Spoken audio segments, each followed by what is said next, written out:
Good morning, good afternoon, good evening, and whatever part of the world you're in now.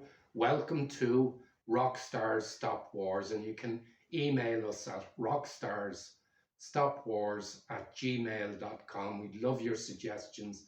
And don't forget to hit the subscribe. You just press the button. It won't cost you anything, and if you want to forward on.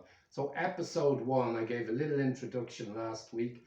Episode 1 about the greatest artist of the 20th century, John Lennon, who founded the Beatles. 70 to 80% of musicians always say there was the Beatles and then there was music. So what do we say about John Lennon? Well, under the George Bush administration, when 9/11, the Twin Towers, was hit by Osama bin Laden, and he was number one enemy, eventually taken out by Obama. But John Lennon was also number one enemy for 5 years to the Nixon campaign because he wrote such iconic songs as Give Peace a Chance, the anthem, where he arranged a number of marches to end the Vietnam War. Also, of course, Happy Christmas, War Was Over, Power to the People. These were stunning, iconic songs, John Lennon being the great activist and campaigner. And we did say this is about rock stars ending wars. And he played a huge part in ending the Vietnam War. And of course, as I said, Give Peace a Chance. And the great American actress, of course, Jane Fonda, played a huge part. Because in the world we're living in at the moment, and look at his beautiful, iconic song, Imagine all the people living life in peace. What is wrong with that? But John Lennon's such a fascinating character, so rebellious in some of the songs, even that voice of his, and of course the classic working class hero. But there was just so many, and these songs I'm mentioning was after he left the Beatles. I will be discovering and discussing the Beatles in another episode. This is episode 1.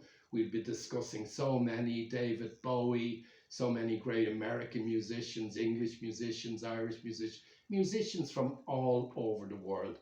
So what I want to leave you with today, and I will talk much more about John Lennon and the Beatles as the series goes on. But he was shot dead December the 8th, 1980 by Mark David Chapman. He waited outside the Dakota building in New York City, and John Lennon had come out of kind of retirement. He was a recluse, I suppose, and he wrote a nice album called Double Fantasy in 1975. The beautiful, beautiful song, Woman, gorgeous song about his love for Yoko Ono. And Mark Chapman waited outside. He was going to the studio, and he had the album cover, and he said to John Lennon, would he sign the album, which John Lennon obliged. And the last thing John Lennon said to Mark David Chapman was, is there anything else I can do for you? And he said no. He waited all day, and there was a girl said to Mark Chapman, look, I'm going to leave now around 7 in the evening. He said, I'll wait a while longer. And he ended up, John Lennon got out of the limousine and he shot him 5 times in the back. 5 bullets, and poor John Lennon, the greatest artist of the 20th century and a peace campaigner. I wonder if he was alive today, what marches he'd be making or whatever for peace. But that's the great John Lennon. Now the song I want you to go and listen to. Remember, switch off the Al Capone, the phone, and maybe just listen to the songs and words of Imagine. So that's the song for this week. Next week, we're going to cover the great Bob Marley, another campaigner who played a huge contribution in ending a war. So we'll see you all next week, everybody. Don't forget to hit subscribe and forward on to your friends. See you next week for Bob Marley and the Wailers.